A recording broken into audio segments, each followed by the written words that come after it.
Right out the gate, the judge wastes no time. Arthur's looking at resisting arrest charges. That's not a small deal, up to a year in jail or a $4,000 fine. Quick question for you. If you were in his shoes, would you fight the case or take a plea? You are Arthur Mukes. Mr. Mukes, you're charged with resisting arrest, facing up to a year in jail and or a $4,000 fine. We are going to do probable cause. You have the right to remain silent. Anything you say can or will be used against you. You have the right to have an attorney present. If you cannot afford one will be appointed to you, sir. Please. Thank you, Your Honor.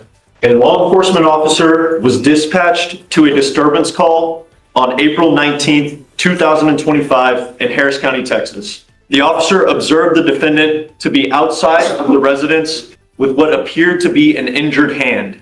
The defendant stated he injured his hand while punching a wall when he was in an argument with his wife. The defendant stated that he had been drinking Crown and requested medical attention to the scene. The officer attempted to make contact with the female at the residence who refused to open the door. She only stated that the defendant should not be there at the residence and that she was in fear of the defendant. The defendant advised that he would leave the location and return at a later time. This is where things turn dangerous. Threatening to kick in a door while drunk? That's not just an argument. It's a red flag for public safety. And in legal terms, statements like these can come back to bite hard in court. Later on that day, the defendant contacted Precinct 7 dispatch and stated that he was going to kick the door down at the aforementioned residence. The officers returned to the location and made contact with the defendant, who stated that he was going to kick the door down as soon as the officers left the location. Due to the defendant's apparent intoxication and the danger he posed to himself and others, the officers attempted to place the defendant in custody for public intoxication. Notice how the judge steps in here? This is a critical moment. Offendants often think speaking up will help, but in reality, one wrong word can destroy your case. The judge is basically saying, stop talking before you dig your own grave. The defendant became actively resistant and pulled away from officers while being escorted to the vehicle. The defendant told the officer, quote, "I'm coming for you," multiple times as he refused transport. The assistance of 4 officers was required to place the defendant in a patrol vehicle. The officer notes that the defendant actively resisted for 7 minutes and 13 seconds. Mr. Mukes, I'm going to find that there's probable cause to go forward. Now's not the time. I know you're itching to say something, but look, I've got a bunch of prosecutors here. I don't want you to say something that hurts your case. Stop. Resist all attempts. If you want, I can give you a lawyer today, and you can give your side to the lawyer. Okay? But right now, don't. You're only hurting yourself more when you think you're helping. Don't. I'm trying to help you here, Mr. Mukes. The only condition I'm placing on you now, you're not allowed to consume alcohol. Do you understand? If I find that you're using alcohol or illegal drugs, I will put you in jail. Just don't use. Okay? Do we know if she wants to have contact with him? Judge, the offense date was on the 19th. We have not been able to reach out with the complaining witness yet. So let's do this. I'm going to have them reach out. I want to know if she wants to have contact with you. If she's okay with it, then I'm going to allow it. Okay? Just don't. So we're going to try to do work on our side or their side to see if they can reach out to her and see if she's okay with contact with you. So, let me see. Morales Vega? Okay. So, hey, do you mind reaching out to the MAC for Mr. Mukes? I'm going to get you a lawyer here for you soon. I'm going to have you sign a reset with Victoria. We're going to have you take a seat in the jury box. Just look.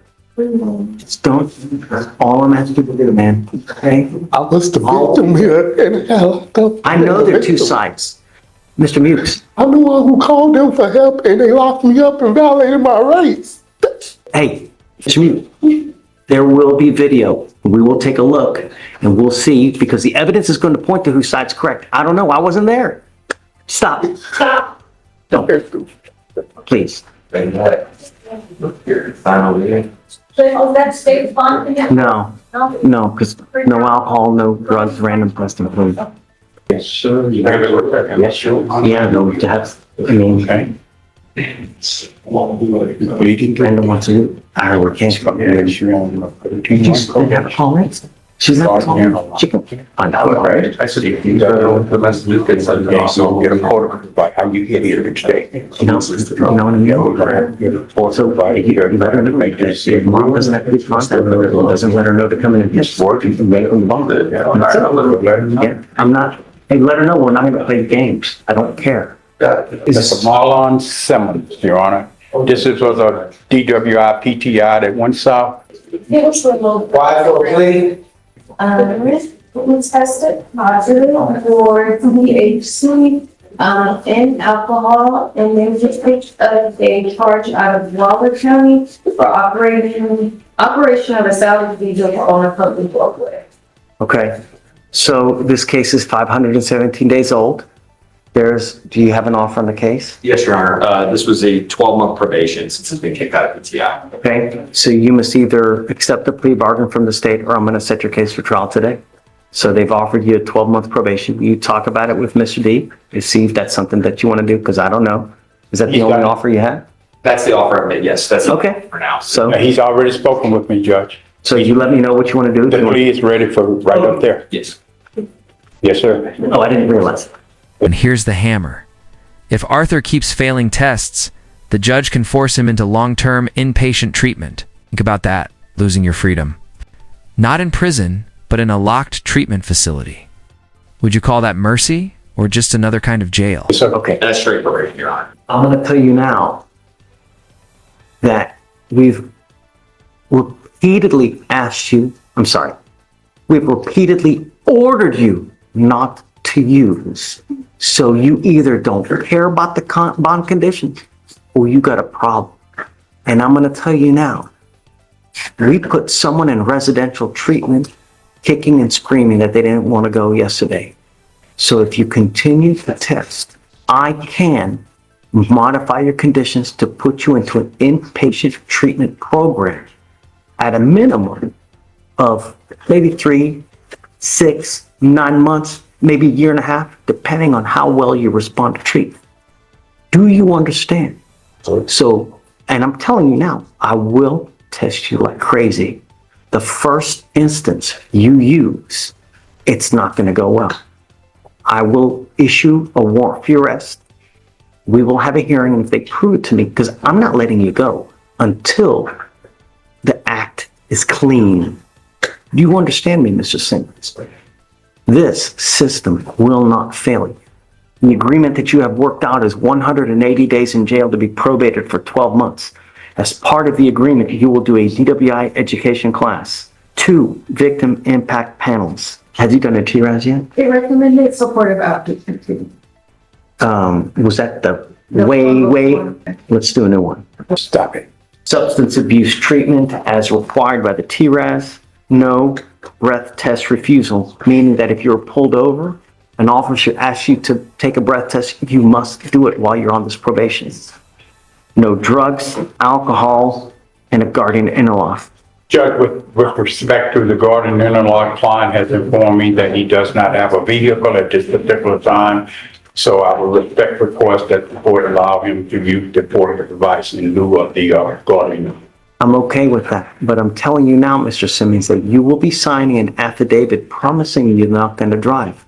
I don't care what your excuse is. If Holy Mother Mary comes from and asks you for a ride from church, you drive. You can be facing an additional 6 months in jail on a contempt and a $500 fine every time you drive. Do you understand? Sure. Do not drive. Is it because he doesn't have a license? He does not have a vehicle, he informed me, Judge. Do you have a driver's license? Sir. Okay. We are sending notice to DPS so that every officer in the state knows if you are in a car driving, you are to have a guardian interlock, a breath test device. If you don't, you're caught driving a car. They're going to put you in jail.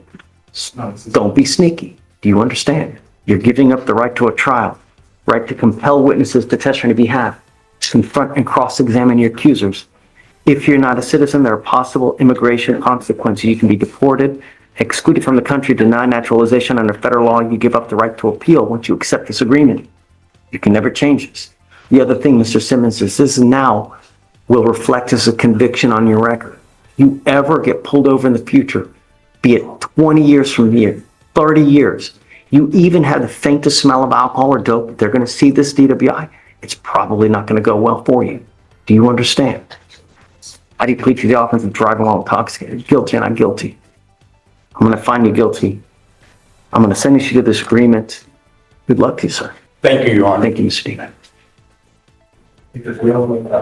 You are on bond for a tampering case, and you've now picked up a burglary of a motor vehicle. We are going to do probable cause. You have the right to remain silent. Anything you say can or will be used against you. You have the right to have an attorney present. If you cannot afford one, one will be appointed to you, sir. Thank you, Your Honor.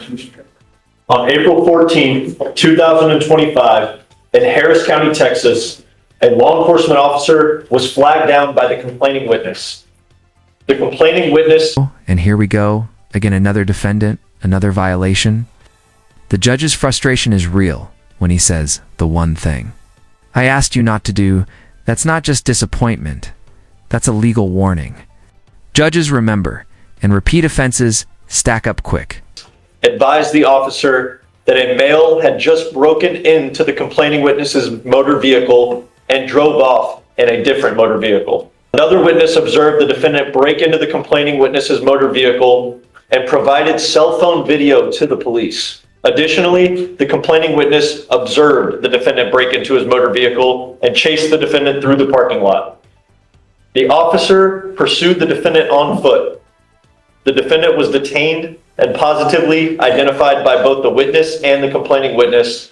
The defendant admitted to breaking the complaining witness's window.